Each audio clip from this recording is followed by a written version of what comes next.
রাশি তার নাম। আমাকে একটা প্রমিস করো রাশি, কি প্রমিস উজ্জ্বল? আজকের পর থেকে কখনো তুমি আমাদের বেবিকে একা ছাড়বে না, আর আমাকে না বলে কোথাও যাবে না। Promise me. কি হলো রাশি, একটা সিম্পল প্রমিস করতে তোমার এত প্রবলেম হচ্ছে? খুব বেশি এক্সপেক্ট করে ফেলছি তোমার কাছ থেকে। উজ্জ্বল দেখো, তুমি কেন এভাবে বলছো আমি বুঝতে পারছি না। এরকম করা মানে তো আমার নিজস্ব স্বাধীনতা বলেই কিছু থাকবে না। আর তাছাড়া তুমি তো জানো এভাবে ঘরের মধ্যে চার দেওয়ালের মধ্যে থাকতে আমার ভালো লাগে না, আমার আমার দম বন্ধ লাগে। কিন্তু রাশি, তুমি যেটা করছো তাতে বিপদ আরো বাড়ছে। ঘরের মধ্যে যে বিপদ আসবে না সেটা তোমায় কে বলেছে? তাহলে কেন এরকম করছো, কেন এসব কথা বলছো তুমি? কারণ তুমি একজন মা রাশি, তোমার কিছু হলে আমাদের সন্তানের ক্ষতি হবে, আর আমি তোমাকে আর আমাদের সন্তানকে সব ক্ষতির হাত থেকে বাঁচাতে চাই। আমি জানি উজ্জ্বল, আমি নিজেও একজন সাধারণ মেয়ে। আমিও চাই স্বামী সন্তানকে নিয়ে সুখে জীবন কাটাতে, কিন্তু রাশি, ঠিক সেই জন্য আমি বলছি যে তুমি যেখানে যাবে, যা করবে, অ্যাটলিস্ট আমাকে জানিও। রাশি, তুমি এখন একজন মা, তোমার প্রায়োরিটি কি? তোমার সন্তান। অ্যাটলিস্ট নিজের সিকিউরিটি, তার সিকিউরিটির জন্য আমাকে সবকিছু বলো। তুমি ভালো থাকলে সে ভালো থাকবে।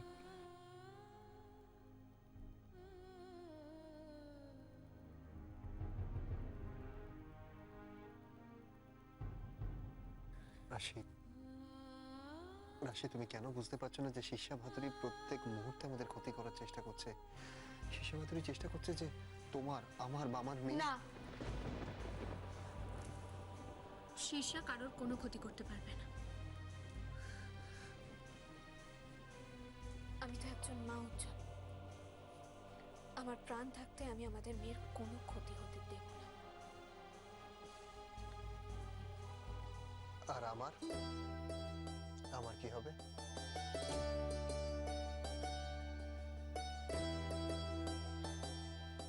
এটা আবার তোমাকে বুঝিয়ে বলতে হবে? তুমি আর আমি তো একই। তুমি সবসময় আমার আত্মায় মিশে আছো উজ্জ্বল। উজ্জ্বল ছাড়া রাশির কোনো অস্তিত্ব নেই। তাহলে প্রমিসটা?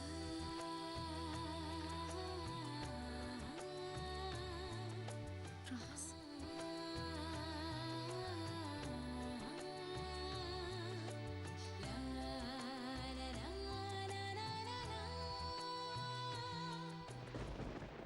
আমাকে ক্ষমা করে দাও উজ্জ্বল। এখন যদি আমি তোমায় বলি আমি শীর্ষার অন্যায়ের প্রতিশোধ নিতে চাই, তাহলে তুমি সেটা আমাকে কিছুতেই করতে দেবে না। কিন্তু আমি তো শুধু এভাবে স্বার্থপরের মতো নিজের কথা ভেবে বাঁচতে পারবো না উজ্জ্বল।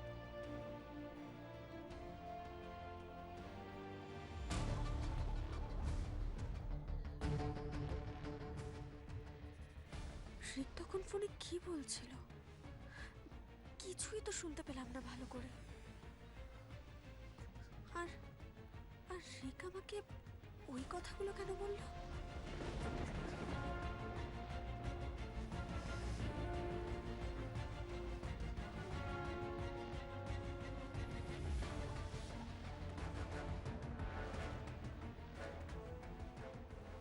ও কি আমায় সাবধান করলো না?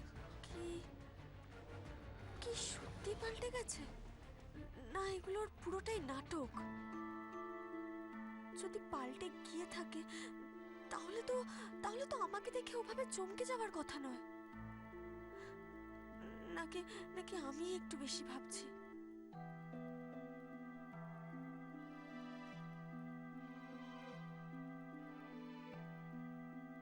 না না, আমি কিচ্ছু বুঝতে পারছি না। গোটা ব্যাপারটা কাল আমাকে নতুন বৌদিকে বলতেই হবে।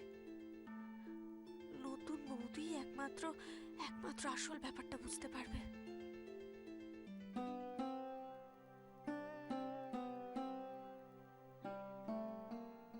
রাধা মাধব, তুমি আমাকে শক্তি দাও।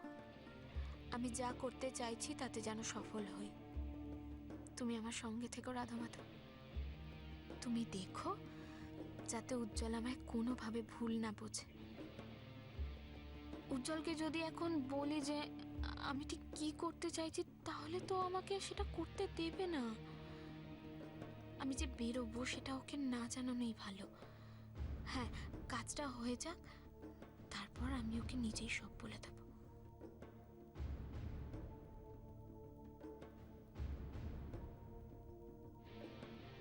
উজ্জ্বল তো একটা ফোন করি।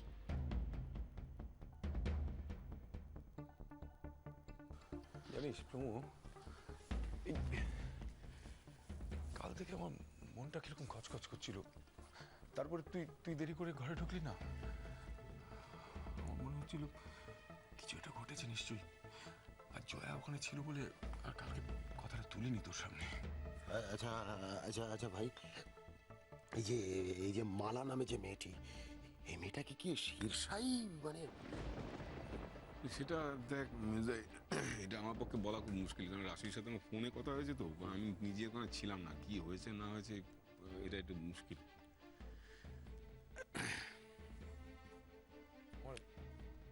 মেয়েটাকে আর শান্তি পাবে না কখনো জীবনে। একটার পর একটা ঘটনা, একটার পর একটা ঘটনা, আমার আমার ভালো লাগছে না। দাদা দাদা, আচ্ছা শোনো, আমি যেটা বলতে চাইছি, বৌদির কানে কিন্তু এই সমস্ত কথা একদম যায়নি এখনো। হ্যাঁ, মানে বৌদি জানে শীর্ষা জেলে আছে, ঠিক আছে?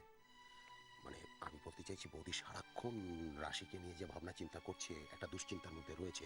এখন এই সমস্ত কথা যদি কানে যায়, তাহলে কিন্তু বৌদি ভীষণ অসুস্থ হয়ে পড়বে। আমি তো তোকে তোকে বলছি কিন্তু বিশেষ করে, একদম যেন বৌদির কানে না আরে যায়। না না, কানে যাবে কি করে? আমি তো এমনি তো অস্মিকে তো ওই জন্যই বলতে বারণ করলাম। কি ফোন না? ওই তো বলতে যাচ্ছিলাম আমি তো। হ্যাঁ হ্যাঁ,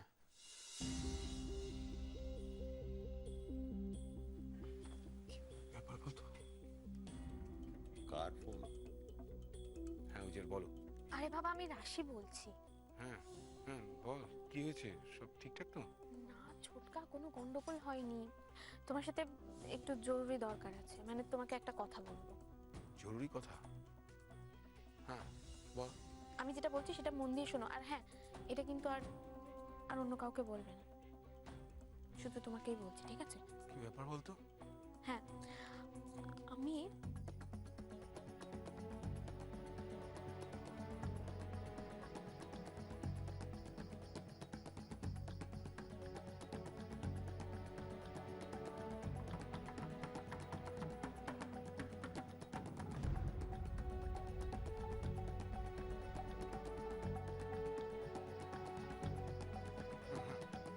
বাস এটা বলার জন্যই তোমায় ফোন করেছিলাম। এই কথাটা আর আচ্ছা, আমি পরে ফোন করছি, রাখছি।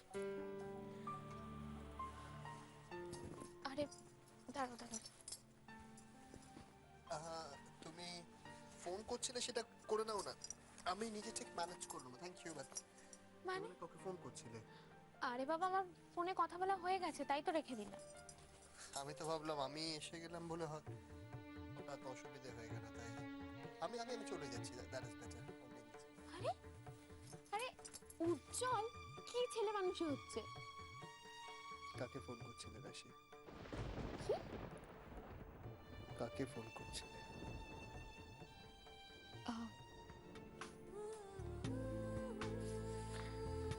আচ্ছা, পোড়ার গন্ধ আসছে না, কোথা থেকে আসছে বলো তো?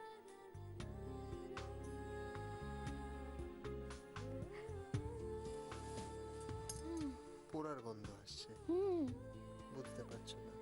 না মানে সিরিয়াসলি ভীষণ পোড়া পোড়া গন্ধ আসছে, আর কোথা থেকে আসছে সেটাই তো বুঝতে পারছি না। ভীষণ পোড়া পোড়া গন্ধ আসছে। হ্যাঁ উজ্জ্বল, পুড়ে যাচ্ছে। তুমি পাচ্ছ না? পাচ্ছি তো। আসলে যা পুড়ছে সে তো পাবেই, তাই না? আরে দরজা খোলা, উজ্জ্বল কি করছো? না থাকলে মানে মানে দরজা খোলা কেউ চলে আসবে। বলার আগে মনে পড়ছিল না এই কথাগুলো। আচ্ছা আচ্ছা ঠিক আছে, ছাড়ো। আচ্ছা সরি বাবা, আর বলবো না। উজ্জ্বল কি করছো নাকি? কেউ চলে আসবে।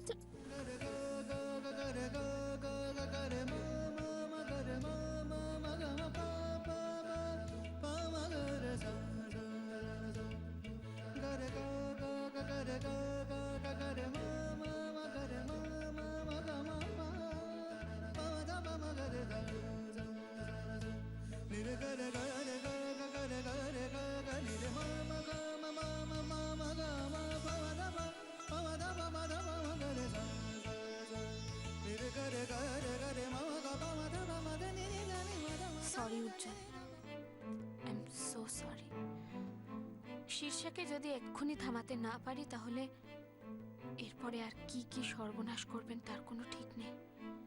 আমি তোমাকে সবকিছু সময় মতো বুঝিয়ে বলবো। নতুন বৌদি,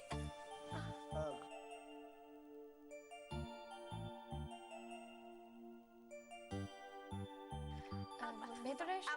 আমি আমি পরে আসছি, আমি পরে। ময়না, ময়না দাঁড়াও, কিছু বলবে? না না, আমি আমি পরে আসছি। পরে কেন আসবে? এসে যখন গেছো যা হওয়ার তা তো হয়েই গেছে। না মানে হ্যাঁ, না আসলে আমার জানো তো মানে চোখটা পরিষ্কার করে দিচ্ছিল, জ্বালা দিচ্ছিল। এক্স্যাক্টলি, ওর প্রচন্ড চোখটা জ্বালা করছিল, আমি সেটাই দেখছিলাম যে কেন কিছু একটা পড়েছিল তো। শোনা আমার না তোমার, সেটাই বলছিলাম তো। আগে থেকে বলে দাও না। বললাম তো, তুমি তো সেটাই বলছিলে। আরে কি হয়েছে ময়না, তুমি বলো তো। না না, কি হয়েছে? ঠিক আছে, আমি পরে বলবো। তোমরা তোমরা থাকো, আমি আমি আসছি। এক্সকিউজ মি, এদিকে এসো তো। বলো, কি বলবে? আসলে নতুন বৌদি, একটা কথা তোমাকে অনেকদিন বলবো বলে বলা হচ্ছে না। মানে কি কথা? বুঝেছি। উজ্জ্বল, উজ্জ্বল, বাইরে যাও। বাইরে? উজ্জ্বল, আমাদের কিছু পার্সোনাল কথা আছে, তুমি যাও না, 2 মিনিট লাগবে। হয়ে যাবে 2 মিনিটে? ঠিক আছে।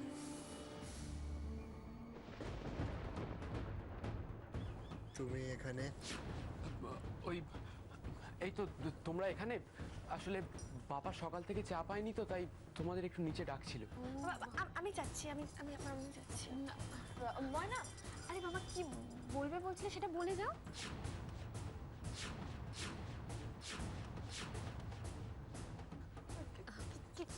কিছু না, আমি তোমায় পরে বলবো। সেরকম কিছু না, আমি পরে বলবো তোমাকে, পরে বলবো। আচ্ছা,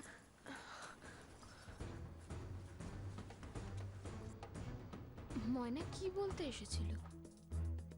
অদ্ভুত, কিছু না বলে চলে গেল কেন? ভাগ্যিস ঠিক সময় এসে পড়েছিলাম, না হলে তো ময়না কালকের ব্যাপারে বৌদিকে সব কিছু বলে দিত। না, ময়নাকে এবার চোখে চোখে রাখতেই হবে। হ্যাঁ, আমি সেটাই।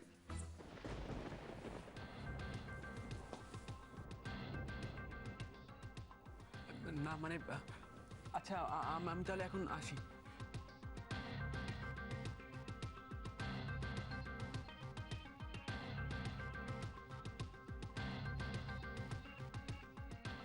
পরে ফোন করছি আপনাকে।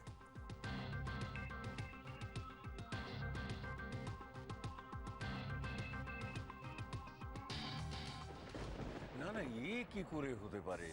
দীপ, বাড়ির এই অবস্থায় তুমি আর পরমা চলে যাবে? না না, সেটা কি করে হয়? দেখুন, আমি আপনার অবস্থা বুঝতে পারছি, কিন্তু এত কাজ বাকি পড়ে আছে, তারপর আসানসোল থেকে এরা বারবার করে বলছে।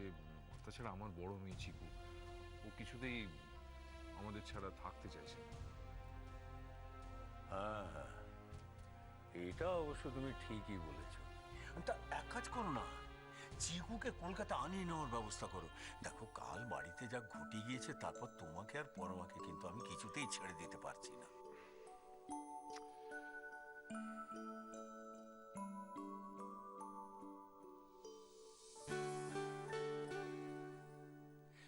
তারপরে দেখো, আরেকটা কথা খুব স্বার্থপরের মতনই বলছি, যে মানে পরমা আসার পর থেকে আমি আমার রাশিমাকে একটু চেঞ্জ দেখতে পাচ্ছি। মানে ও আজকাল অনেক বেশি ফ্রি থাকে, অনেক বেশি হাসি খুশি থাকে। আসলে পরমা বোধহয় রাশিকে খুব ভালো বোঝে, ওর কাছেও সব মনের কথা খুলে বলতে পারে। একদম ঠিক বলেছেন।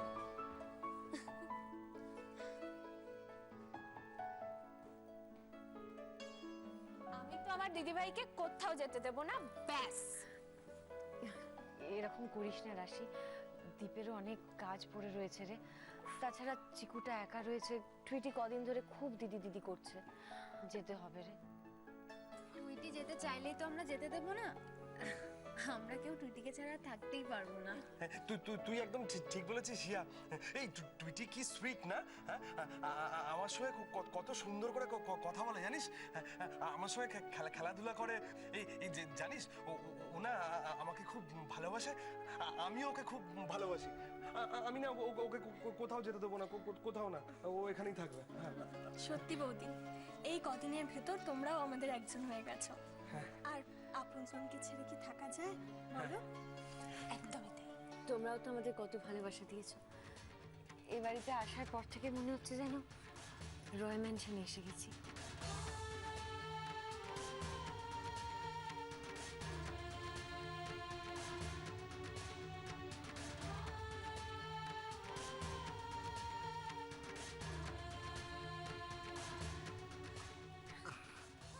হ্যাঁ, সরি মিস্টার চ্যাটার্জি, আমি বলছিলাম যে আমি তো আগেও আপনাকে রিকোয়েস্ট করেছি যে আপনি ক্যালকাটায় সেটেল করে যান। তার জন্য যতটা সময় লাগে সেই সময়টা নয় বৌমনি আর টুইটি এখানেই থাকতে পারে। হ্যাঁ, আসলে আমার দিদির সঙ্গে এখনো কথা বলা হয়ে ওঠেনি। ওর একটা মতামত আছে। প্লিজ মিস্টার চ্যাটার্জি, এতদিন পর আমার দিদিভাইয়ের সাথে দেখা হয়েছে, আমি কিছুতেই এখন ছাড়তে পারবো না। আর এটা আমার রিকোয়েস্ট, প্লিজ। কিন্তু মানে আচ্ছা দিদিভাই, উনি তো আমার কথা শুনছেন না, তুমি বলো না, তুমি বোঝালে ঠিক বুঝবে। প্লিজ থেকে যাও না। বৌদি আপনি থাকুন না, টুইটিকে নিয়ে থাকুন না। দাদা ভাইও বলছে প্লিজ থেকে যাও, প্লিজ দিদিভাই।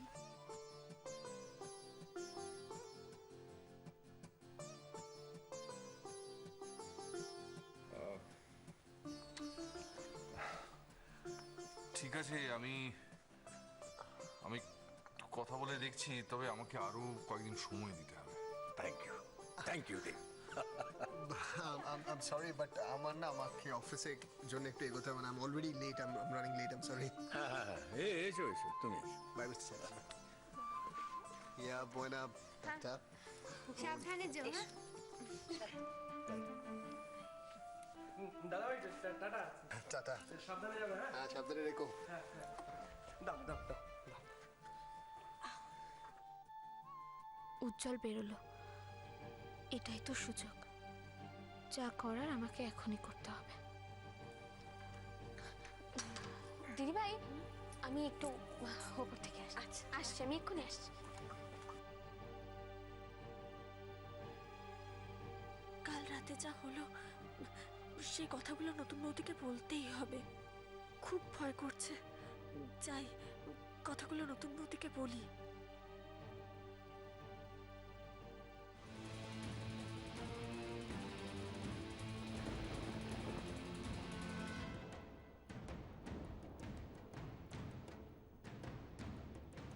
বলছিলাম যে যেটা কাল বলেছি সেটা মনে আছে তো?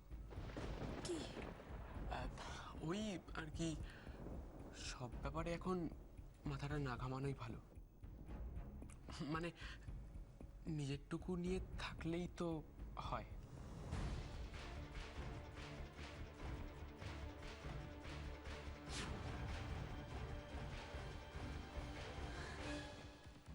কাল শীর্ষাই এসেছিল। দেখো, অন্ধকারের মধ্যে যদিও আমি সঠিকভাবে দেখতে পাইনি, কিন্তু আমি শিওর কাল শীর্ষাই ছিল ওটা। আচ্ছা সোমু কাকা, বলছি যে দারোয়ান কি বললো, কাউকে বাগানে ঢুকতে দেখেছে? না মানে ঢুকতে দেখেনি, তবে বেরোবার সময় কাউকে যেন দেখেছি। কেমন দেখতে থাকে? কে এসে? মানে ওই চাদর দিয়ে বললো ঢাকা ছিল, মানে কিচ্ছু বুঝতে পারিনি। মানে কিরকম দেখতে, কিরকম হাইট, না কিরকম মুখ? বলছিল যে ওই একটু লম্বাটে, মানে অনেকটা আমাদের এই। ও, তার মানে আমি যা সন্দেহ করছি সেটা ঠিক। শীর্ষা এসেছিল। শীর্ষা, আমি একটা জিনিস বুঝতে পারছি না। মানে শীর্ষা তো এখন জেল কাস্টাডিতে, তাহলে ওখান থেকে এখানে আসাটা কি করে আসতে পারে এখানে? সত্যিটা আমাকে জানতেই হবে। শীর্ষা এভাবে বারবার ক্ষতি করে যাবে সেটা হতে দেওয়া যায় না। আর কিছু তো একটা করতেই হবে। কিন্তু উজ্জ্বল, আজকের পর থেকে কখনো তুমি আমাদের বেবিকে একা ছাড়বে না, আর আমাকে না বলে কোথাও যাবে না। আমি যে উজ্জ্বলকে কথা দিয়েছি আমাদের মেয়েকে সব সময় আগলে রাখবো, ওকে ছেড়ে কোথাও যাব না, তাহলে কি করব এখন? তুমি আর কি করবে রাশি? সন্দেহ করা ছাড়া তো তোমার আর কোনো উপায়ও নেই। কিন্তু শুধু সন্দেহ করে তো আমাকে দোষী সাব্যস্ত করতে পারবে না তুমি। তার জন্য প্রমাণ চাই, প্রমাণ। আর আমার এগেনস্টে প্রমাণ আনতে গেলে তো